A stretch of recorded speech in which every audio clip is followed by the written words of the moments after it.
Okay, welcome to a championship edition of Into the Channel, a podcast primarily about women's football. Before we hit the pitch, if you enjoy the show or love women's football as much as your boys do, come kick it with us already. Subscribe, follow YouTube, Spotify, Apple Podcasts, wherever you like to watch or listen. Leave us a review over your favorite podcast app. Appreciate everyone who's done that to date. Links to all of our socials in the show notes of this episode. I am your host, Dino DeCespedes, and as always, I am joined by my co-host, Mr. Grant Engel. What is up, man? Oh, I'm feeling good, buddy. Championship edition, indeed. Congrats are in order for everybody involved, everybody who made a contribution on the pitch, on the touchline, in the front office, on a podcast or two, perhaps. Maybe they get a little credit as well. I don't know. I'm not sure what for, but for something. I'm ready to get into it, man. But, I mean, can I just first say congratulations to you and all supporters of Orlando Pride. Thank you. You guys earned it. Unbelievable. I have a beer ready. I want to get it in the camera a little bit. I got a purple one. It is called Beach Cowboy. It has some mango, some passion fruit, some pineapple. It's a fruited sour beer. That felt like Orlando-ish, Florida-ish vibes to me. And it's brewed in Yakima, Washington, which is often called the Orlando of Washington State. And everyone knows this. Yeah, I think everybody's heard that. Let me join you there. Please do. Ooh, it's delicious. Cheers. Cheers to you. And congratulations to you as well. How about my guy? He's been telling you for weeks, possibly months. The double is on. And how about a score prediction for my guy as well? 1-0 to the Pride. I appreciate that. Thanks for pointing it out. And you know what? Just so everybody knows, roll the tape. I am going to pick, as I have continued to say, the double is on. I think it's going to be a nail biter. I don't think the Pride walk away from it, but I think the defense shows up. I think there are going to be some moments, but give me Orlando Pride 1-0 in the final, and they win the double. Marta absolutely cemented the greatest player who ever lived. Putting the show on his back, my guy right there. All right. So let's talk about the match, please. Let's do it. Mr. Grant Engel, where do I get started? The first half, man. The first half of this match, the first 20 minutes specifically, Washington Spirit looked good. They came out ready to kind of snatch control of the match. They were holding the ball. They're passing it around. They were able to kind of get through Orlando Pride's midfield in different stretches. Yep. It felt like they had two pretty clear directives. One, try to get some of those defenders in foul trouble, if you will, to use a basketball term, and try to get the ball over the top and use aerial passes into the danger area. It felt like Washington thought they had an advantage there. They looked to do that pretty much all match, I think. Yep. I think that they kept going back to it. Obviously, that was how McKenna, Morris to Hirschfeld, that's how they got here. And I'm not going to say that that's a weakness for the Pride. I don't think it is. But it was very clearly an area that Giraldez and the Spirit wanted to put some heavy focus on. Yeah, and they were able to execute some of it. And I think we got to get her name in the show pretty much close to the top. Rosamond Kawasi was awesome in this whole match. I mean, she played absolutely great. I think you could make a legitimate argument she was the best player for the Spirit throughout the course of the match. And she was kind of weaving from side to side. She presented a big challenge for a friend of the show, ITC Hall of Famer Corey Dyke, but Kawasi was in the middle of the field. She was doing everything really she could, but those first 20 minutes notwithstanding, Orlando was able to kind of get back into it. We've talked about their shapeshifterness in the past. As they kind of started to get their legs under them, they're like, okay, yeah, I guess we could just play counterattack football. If we have Marta, Angelina, Adriana, and, Barbara Banda, maybe some counterattack football could work pretty well. That seemed to be the game plan. But the thing is, Orlando's happy to sit back and defend and rough you up and just make it impossible. Yep. You look at the shots in this match. So it was not surprising, but it was a little bit of an eye-opener last week when the Current outshot the Pride 19-13. This match, though, 26-9, the shot advantage for the Spirit. Yeah. So they definitely got shots off. But when you looked at the shot quality, they made it impossible. They only managed 5 on target. And I pulled this one Lori Lindsay quote because I thought it was very prescient. Towards the end of the match, Rosamond Kawasi, who you mentioned, sort of takes a chance early. She doesn't have a great angle. She takes a hack at it. And Lori Lindsay's like, well, I don't know, maybe in that spot, you kind of pull it out and recycle it. I mean, I love the legend. She's always touched tight to my heart. But I think in that moment, you have to realize that pulling it out and recycling only ends in a worse chance. Like, I think this happened over and over and over again, to the point where if they weren't quick and decisive, put a ball in the air, let somebody get a head on it. Ashley Hatch had a couple good looks. If that door closed, chances are the opportunity would get worse and worse. The XG smaller and smaller on that possession. We talked about it with Barcelona, one of the other greatest clubs in the world. Maybe we'll have that discussion at some point during this podcast. Who knows? Happy to. You're out here on Twitter, not signing your tweets, just throwing out big takes about Orlando being the greatest, club in the world. I love it. I think it makes sense because, like what we talked about, when teams play Barcelona and when teams line up against this Orlando defense, they can like physically feel the windows closing on that XG, or just like even practically like what my real chance is. So sometimes you feel like you got to fire. And when we're watching on television, it's like you never had a chance to score that. But in their mind, this might be my only chance. Yeah, this is the best look I'm going to get in this possession. And I mentioned the 5 that the Spirit were able to put on target. 5 up, 5 down, Anna Morehouse, 5 saves, some big ones, some challenging ones. She played great. There was a moment that I marked in my notes right around the 60th minute. I think Kruger's putting a cross. She comes up the left-hand side. She puts a cross that she's trying to kind of put over the top. I think it was either Rodman or Santos out there on the right-hand side. And Morehouse just straight Calvin Johnson's it. Yep. Elevates, snags it with 2 hands. And I've never mentioned this on the show, but one thing I've noticed is in the women's game, the keepers are much more likely to punch. And to my eye, it looks like a little bit of a disadvantage because it's a lot of ways to get the punch wrong. Yeah. You have to really nail it. And, obviously I was played football in high school as a tight end. So for me, it's like, no, you go and you snatch it. Yeah. So to see Morehouse do that, sure-handed, a tough stretching grab to kind of end a legitimate break. The Spirit was definitely going to get a look on this play. Love to see Morehouse, play that kind of decisive goalkeeping, grab it, extinguish it, keep the door locked on that Spirit offense. Anna Morehouse is 6'1". She is a keeper with great size. This is such a good point by you. She has great athleticism, really good hands. She goes and she high points the ball, to your point, the Calvin Johnsoning it. And she is brave about it, because I think it's good that you point out. She goes up and high points it, and she's coming down. She's going to get hit in the midsection. She's going to take some shots in the ribs. Like, she's like falling over players, trying to hold the ball up to make those catches. And so there are things that can go wrong in those scenarios too. But I think if you trust your hands, you trust your athletic ability to go up and get it, I think you're right. I think it's better than a punch. Absolutely. Yeah. And I think it was also indicative of just how assertive the Orlando defenders were. I love that you called out Kouassi, because last week we were talking about, okay, well, Corey Dyke, if she kind of held Chewinga somewhat in check, what chance was Kouassi going to have? Kouassi, I think, was a little bit of a tougher matchup today than the presumptive MVP was. But again, that Orlando defense they get into every passing lane. They just make it really, really difficult. And to basically force 21 of the Spirit's 26 attempts off target, that's an incredible feat in and of itself. Absolutely. I mean, best defense in the league. They give up those 7 goals in the final 3 matches that I think you really smartly pointed out kind of turned into like exhibition preseason matches toward the end. I don't think the 7 goals in the final 3 matches were really indicative of just how dominant that defense was for months on end throughout the regular season. We've gone slightly over 10 minutes, me and you yapping about this match. Let's talk about the goal. Let's do it. What was your take on the goal? I think Angelina, when I'm watching it live, you see her fight off Lacey Santos. She gets the ball forward to Banda. When Banda gets it on her left foot like that, there's a range of things that could obviously happen. I mean, it's Barbara Banda, so most likely it's going to be a goal. But her ability to strike the ball, keep it low and to the left, Kingsbury's she's not quite like fully screened, but she's just not going to have time to get her hand down there. It would have had to have been a kick save. If anything, it's just an absolute bullet pass. The goal is genius by Banda. You expect nothing less from her, but I get the feeling that your question is maybe a little more about the beginning of that play than the end of it. Could be.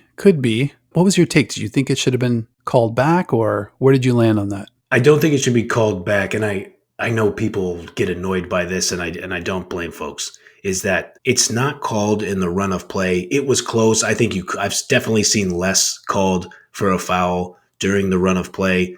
there was still a lot to happen. There was like 30 yards of running by Banda. She had to cut it back. She had to make the goal happen. I think once it doesn't get called on the field, my feelings about VAR in general. Don't VAR back a goal like that because a hand hit somebody's face at the halfway line. Totally agree with that. And the legend, Double L, Lori Lindsay, agrees with us as well. She had a quote on the telecast, sometimes calls are going to go your way, sometimes they're not, end quote. Totally agree. Yeah. Again, if it's called in the moment, it's called. But, that push, that shove is not always called. That's the reality. Like, the game is pretty physical out there. They're knocking around, and the refs aren't stopping play every minute or two for physical activity like that. Just so happens it becomes a goal. But yeah, I totally agree with you. Banda going at Morgan one-on-one. Morgan, unfortunately, was on skates. It's an impossible position for Morgan there. Yeah. And the finish, Kingsbury, from once she gets in that close, there's no way Kingsbury is going to be able to get down quick enough. Banda knows this. It's almost like you can't really fault either defender because it's like Morgan's at a disadvantage. Kingsbury is at a disadvantage in that spot. And Banda just made a massive play in a massive spot. What else is new? And yeah, the Pride go up 1-0 right before the end of the first half. Yeah, you live with arguably the best number 9 in the world. I mean, at worst, the third best. I mean, maybe when Sam Kerr's healthy. You just got to live with, she might take a chance and score one on you. It's all about how you respond. But credit to the Washington Spirit, because I thought they fought back pretty immediately. Yep. They come back. They look dangerous on those set pieces that we talked about earlier. They clearly thought aerial balls were going to work for them. Great delivery by McKenna Morris. We got to start playing a drinking game where you take a drink every time we say that, because McKenna Morris is clearly an excellent passer.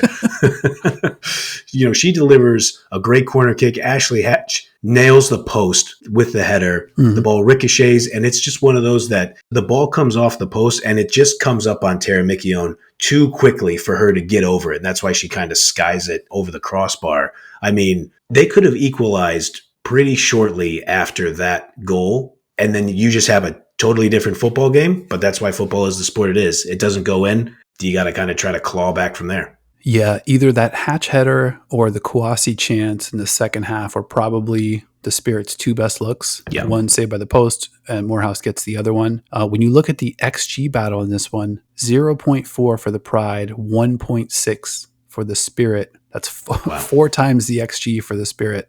But again, they don't give away trophies for XG. This is a real G enterprise.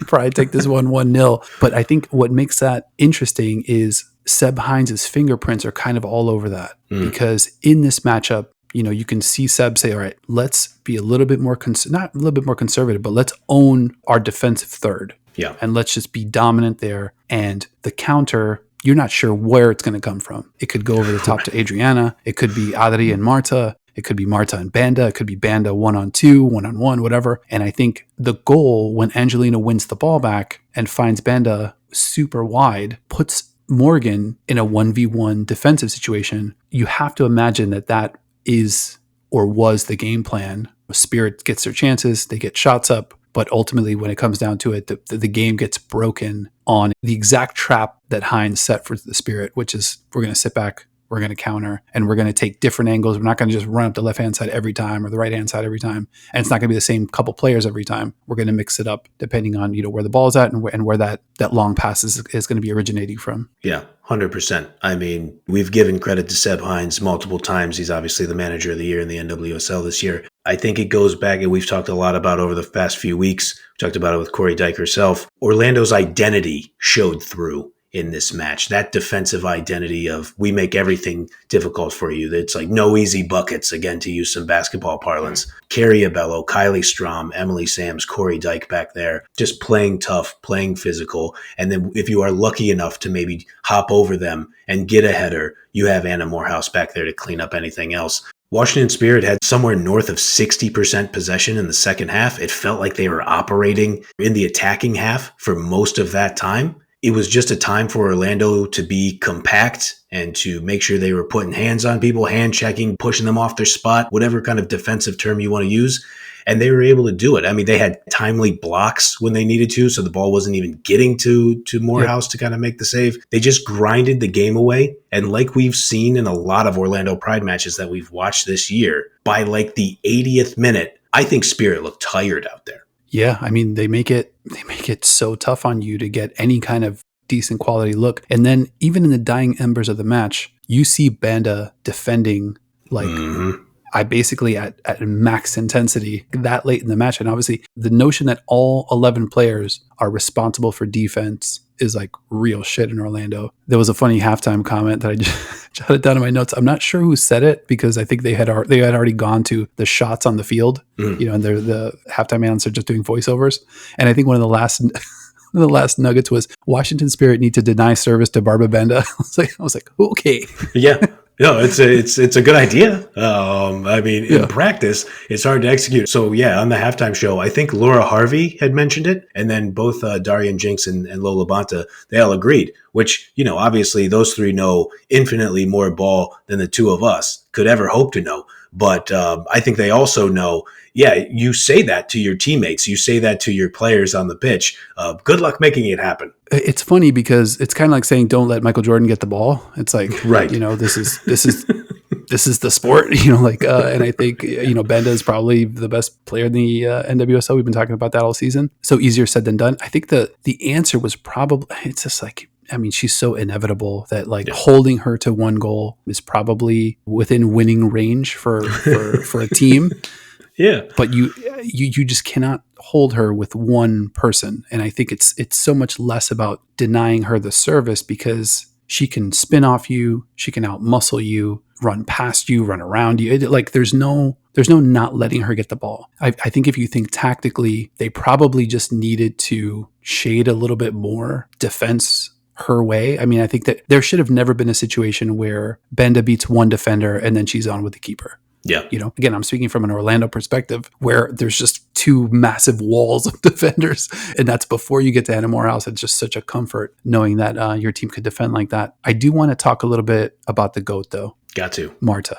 I just keep seeing her chase one of the balls down. I think early when Banda put, a ball into her path, it might have been like a 2-on-3 break. And I'm like, oh, Banda outkicked her. And Marta still runs it down, puts in 90 plus minutes, continues to dazzle. And I think the real question is, when do we get started on the Marta statue? We've talked a lot about Haley Carter on this show and kind of how we've viewed her from afar. I got to think somebody who plans like that and is that good of a leader may have already reached out to some designers, let's say. I got to think it's in the works. It has to happen. Yeah, so we're probably in the concept stage. I think we were looking at some stills and we're kind of like figuring out some placement outside intern co. I totally agree with you there. I'm a dummy. I'm sure it's already way in motion.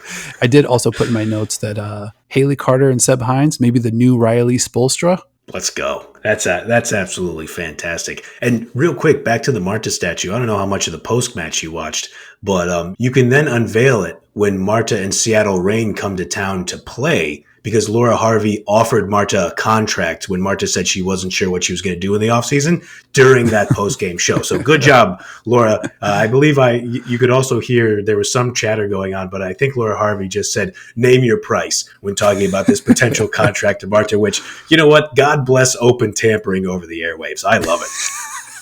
Hell yeah. Do what you got to do, coach. I mean, no stone unturned. She's out there giving 110%. I also want to give the Spirit a shout out. Of course. Because I think at full strength, Ule Sarr, Corey Bethune, you look at Andy Sullivan, I think this is a completely different match. I'm not sure if the outcome is necessarily different, but maybe you can't do exactly that same pack the paint strategy that Orlando played against that much firepower. Won't end up being like a huge what if, because injury is just part of the game. But I did want to mention that I thought, my picks and the kind of like my confidence going into the final totally takes into consideration that injuries were a real thing and the Spirit were hit pretty hard this season. Yeah, of course. I mean, and also pre-final, your confidence was built on the fact that your team was invincible when they lifted the NWSL Shield. Like, you guys were winning an awful lot of matches there. You come into the playoffs, beat Kansas City, who I know you viewed as the second best team in the league. They're at worst the third best team in the league. Mm-hmm. I think all that made sense. And you live in Orlando. We're obviously objective journalists. You got your thoughts and feels on the Pride. I thought your confidence was warranted, but I think what this showed, even with those injuries, speaking of the credit we need to heap onto this Washington Spirit squad, it's just hard it's so difficult, and this is probably basic analysis in itself. It's just really hard to win a final because the other team is going to come in there. They know, like, you're not going to get these chances very often. At least you don't think so. And now maybe Jonathan Heraldez would look at me and be like, yeah, buddy, we'll get these chances plenty. And I'm sure Trinity Rodman agrees. But when you're there and you're in the moment, it feels like we got to win this because nothing is guaranteed if you think about injuries and the way things kind of go. And so I thought Paige Mateer handled herself about as well as you could at right back. Tara Mikione has been good all year. Excellent. For Washington Spirit. Esme Morgan, we talked about, McKenna Morris, Hal Hirschfeld, Lacey Santos. I thought toward the end of the match, I wanted to see more of Rodman and Santos on the ball, especially in that last stretch from like the 80th minute on. I didn't think they were getting the ball enough, but again, easy for me to say, Rodman's been dealing with that back injury for weeks now. It's just a lot of things to consider. I will say, even though I've already said twice you don't know if you'll get back, something tells me, call it a hunch, that this team with Croy Bethune, Hal Hirschfeld, Trinity Rodman, and all those other great players we named probably will be in the mix for this title moving forward.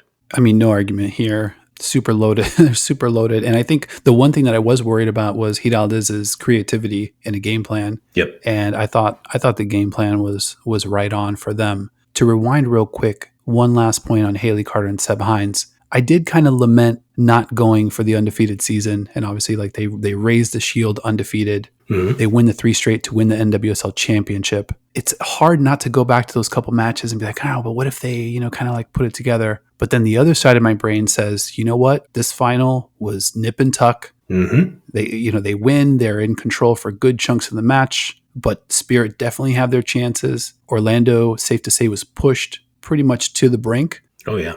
And then when you think about those 2 matches and getting a couple weeks off, taking your foot off the gas a little bit, going out there working up a sweat, and maybe not being super worried about the scoreline, you have to imagine that was the absolute right call when you see how close this final ends up being. Fellow Kent State University alumnus Brian Windhurst, the NBA reporter, often says, when you win the trophy, you never have to say you're sorry. Mm-hmm. And I got to say, Windy, that's a good call, man, because I think you're right on this. They get to look back at it now. And we talked about it felt like Orlando had a little bit more juice in those last like 15, 20 minutes of this match. Is that juice in the legs if you're just going for it, putting everything on the field after winning in Orlando, lifting the shield, and then going cross country to Portland? You never know what could happen if you really just kept mashing down the gas pedal. So, they've won the double. They never have to apologize for losing the Invincible season. Absolutely. Totally agree with that. Okay, we've been talking a little while here, buddy. I know, obviously, you're based in Orlando. I am an Orlando Pride sympathizer from where I am. Obviously, you're my guy, so I root for your squad. There's a lot of chatter about the refereeing in this match, not just the Angelina shove on Lacey Santos leading to the Benda goal. Here is what Trinity Rodman said on referee Alyssa Nichols. This is a post-match. She said, quote, I don't want to say no comment, but I think she was a lot more receptive to hearing the Orlando Pride talk than to us. So again, a ref's going to do what they're going to do, but I don't think she was open to hearing what we had to say. End quote. So, I think Washington Spirit and I think Trinity Rodman is kind of at the head of this in a lot of cases. I mean, Hal Hirschfeld is very vocal with referees too. I've noticed that throughout the season. I think they do talk to the referees a lot. I do think they appeal for fouls a lot.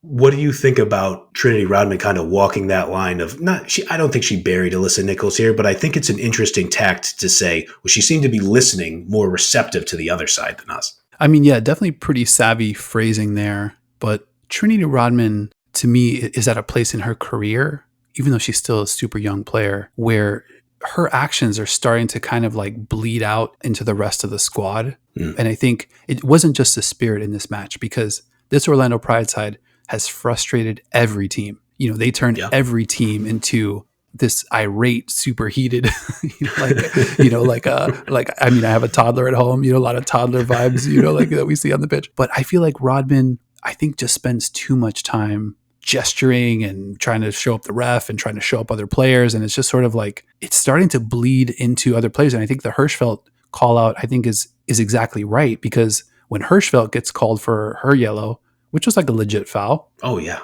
She kind of eye rolls the referee and kind of stank faces the referee. And it's like, that's going to create some vibes, with a referee. And it's also going to just permeate outwards within the team. You saw Kouassi later in the match get really frustrated. Oh, yeah. I think, Mateer, before she goes out, commits a hard foul on Banda. Like, they really were kind of rattled. And I think she's an incredibly talented player and an accomplished player at a young age. But if you want to go out there and dominate, do it with your play, Right. which you are totally within, your skill level to be able to do. And I think that sets the tone for some of these other young players. I mean, I think we rattled off a bunch of under 23s, under 24s on that Spirit squad who are probably going to be looking to a Trinity Rodman to kind of to figure out how they should respond in some of these tough moments. I think that's a good way to put it. I mean, she's obviously one of the leaders on the team, likely the leader on the team. I don't mean this in a disrespectful way to her at all, because I don't think she's nearly as bad, but kind of a little Luka Doncic-ish, where it's just like you said, expending energy, yelling at the refs. Now, she still gets back on defense,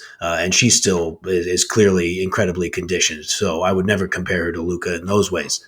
But I mean, look, like you said, she is an accomplished player. 2021 Rookie of the Year. The Spirit won the title that year. Mm-hmm. I was talking about it with the shadow executive producer of this show. If they would have won that match yesterday, she would be a 2-time title winner, a Rookie of the Year, and a perennial MVP candidate. And she's at least top 5 this year as an MVP candidate. She has a gold medal, and now they're going to be eyeing a World Cup here in 2027. So plenty more to come from her. It's going to be interesting to see how that adapts in her game, how she kind of manages that. But we've seen a lot of footballers kind of have consistent conversations with the referees, we'll say, or maybe sometimes go to the ground a little easy at times. But sometimes when you're a superstar, you can draw those fouls and put your opponent in a bad situation. Yep, totally agree. All in all, though, great season for the Spirit, great season for Rodman. And I would say a definitely well-deserved rest for Trinity Rodman. 1/3 of Triple Espresso, a great season end to end. So, yeah, we'll definitely welcome this team back. Fully expect them to be in that championship mix next season.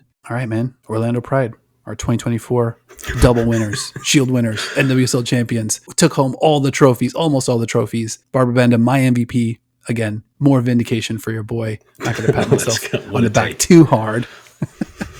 Anything else you want to hit before we get out of here? You tried to tee me up for it earlier, so I just want to do this quickly. I think it is obviously widely known that Marta is the greatest footballer who ever lived. I just want to say, let's look at the resume real quick. 6-time FIFA World Player of the Year. She won 5 consecutive between 2006 and 2010, added another one in 2018. She's Brazil's all-time leading scorer with 119 international goals. She has 189 goals across all competitions in 15 years for her clubs. She won the 2004 UEFA Cup, obviously now known as the Champions League, back when the final was 2 legs. She had a brace in the first leg, another goal in the second leg. That's when she played for Umeå in Damallsvenskan. They beat Eintracht Frankfurt in that final. She has 46 goals in the Women's Champions League. She has the second most Champions League goals in Umeå's history with 30. She has the second most goal in Tiriso's history with 7. She has the third most goals in Rosengard's history with 9 in the Champions League. 3 Damallsvenskan teams she played for: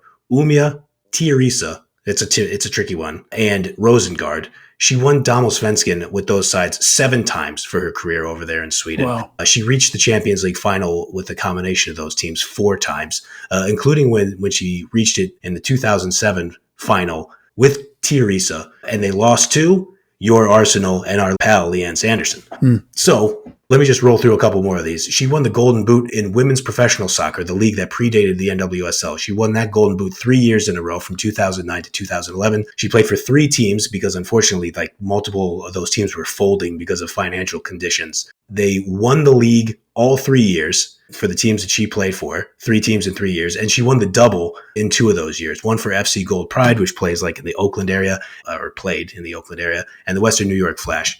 In the World Cup, she had 3 goals in the 2003 Women's World Cup. She was 17 years old. She led Brazil to the second place medal in 2007, where she won the Golden Boot and the Golden Ball for Best Player. She won the Silver Boot in 2011. She has 17 World Cup goals. That is the most of any human being who has ever competed in any World Cup. She's the first ever player to score in 5 World Cups, only later matched by Cristiano Ronaldo in 2022 and Christine Sinclair in 2023. And she has 3 Olympic silver medals. And so age 38. She is the captain. She is absolutely, at worst, the third best player on the Orlando Pride. If you want to maybe say it's Banda, Sams, Marta, you could say Banda, Marta, Sams, whatever the order you want to say is. She's at worst the third best player on a team that wins the double in the most competitive league in the universe. She's the greatest player who ever lived. The statue cannot be built fast enough. And like you mentioned earlier, don't use the guys who did the Dwayne Wade statue. Definitely don't use the dudes who made that Cristiano Ronaldo bust like from a few years ago. They got to be off the list. I don't know. Maybe they're great sculptors, but my expertise doesn't expand to that.